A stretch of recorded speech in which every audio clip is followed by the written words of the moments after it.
This is the story. I mean, I kind of tell it on the movie, but Yeah. I kind of it's an abbreviated version. Okay. How I worked with Jigga Man in 2003 on.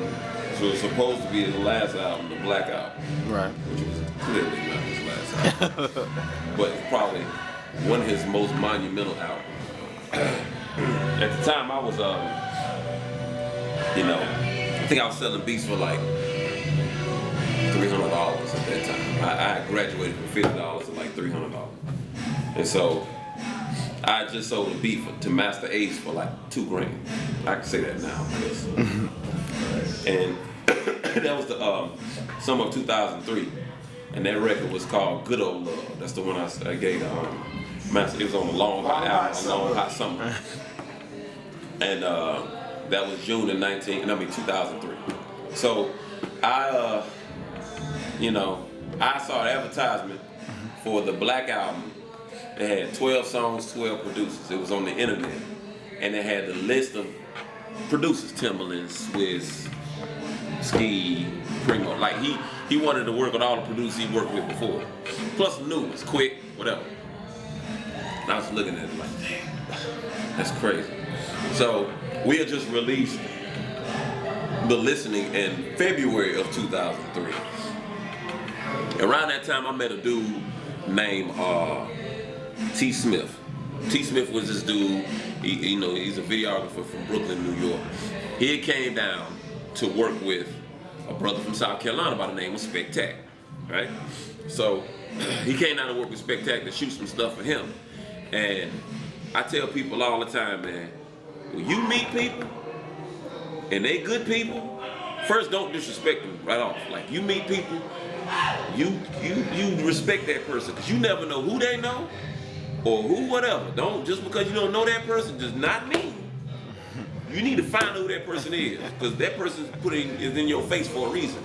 So I play them beats, man. All the New Yorkers that come down, they would like to go to Bojangles, right? So we took them to Bojangles, got some Bo-Berry biscuits, all this. And he was like, man, you make beats? I said, yeah. So I was just playing them beats I had on the CD. He's like, dang, man, you dope, man. Nah. Yeah, man, yeah. So I appreciate that. So the next day, we took him, Spec had an event that night, and the next day we took him to the airport. It's February 2003 now. We took him to the airport the next day. He's like, man, if ever anybody listen to your beats, man, you cool as hell, man. Anybody I know need beats, I'm gonna let you know what's up. And everybody says that, you know what I'm saying? Some people say that they got plugs, some people say they don't have plugs. Alright, so I ain't think none of it. March, April, May, June. June I did the record for Master Ace. And it was funny, in June, we had a conference in Durham, North Carolina called SMES. And walked in the conference, and there was a dude standing with a Rockefeller chain on. And me and Fontaine was like, man, I know that dude. And walked up on him, he was like, oh, that's Kanye West. So we walked up on him. He was like, man, what's up, man? What's going on? He was like, well, what's up, man? And we said, it's Fontaine, it's Knife, Big Pooh, we're little brother. He like, I heard of y'all before, blah, blah. And this is before he put out College Dropout. This is before that, they was playing the Through the Wire video, all of that. This is right when he was like, he had him and Just Blaze had an article in Double XL one time talking about they were the sound of Rockefeller at the time. So that's when after that we went to the studio and did I See Now, right? And he played me half of College Dropout and played the joint he did for Dilated Peoples. And he was like, man, I was like, what's up with that album? Like, what's going on? He played me Workout, playing all these records. I'm like, so when does it come out? He's like, I don't know, man. They keep holding it off. They say it's a backpack rap, And I was like, man, that's crazy. You put it out. So that was then. So then time goes on, and so, nigga, it was September the 18th, 2003. I was at my crib. It was a Wednesday. I walked in the house, and a hurricane was coming through that day. I had just left the grocery store. Hurricane was coming through that day. Hurricane Isabel was coming through that day. And put the bags on the counter. And I just recently got married, you know, like a month before. And so, you know, my phone rang. It was like, yo, what's up, man? What's up? Another cat from South Carolina, dude named JD. So JD was like, look, man, you know, remember that dude T. Smith?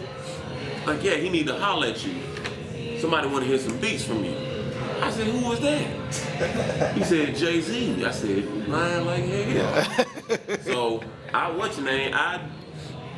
He said, he about to call you in a minute. So I hung up the phone. Then T. Smith called. So T. Smith called, like, what's up, man? You remember me? I said, yeah, I remember you.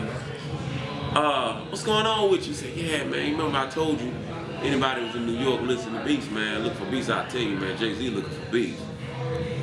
I said, well, how in the hell do you know that? He said, man, cause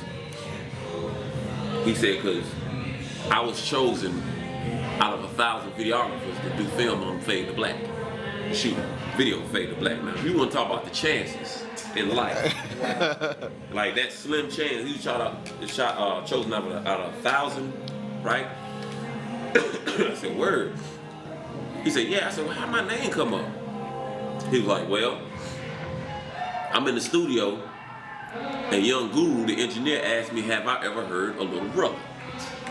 And it's funny because in North Carolina at the time, oh, y'all the backpack niggas, y'all underground, y'all super, you know, we had a crew called the Justice League. Oh, y'all super Wu-Tang, it's too many, y'all so underground, don't nobody want to hear that, sampling dead, y'all ain't hood enough. Okay. Knife, you make beats on computer. You do this. You Fruity Loops. You sample too much. Don't nobody want to hear that P-Rock sound and stuff. I mean, we heard it all in North Carolina. We weren't even trying to be on no peace, love type tip. Y'all too positive. Y'all too conscious. We heard it all. Here's Rockefeller's engineer playing the listening in the studio every day.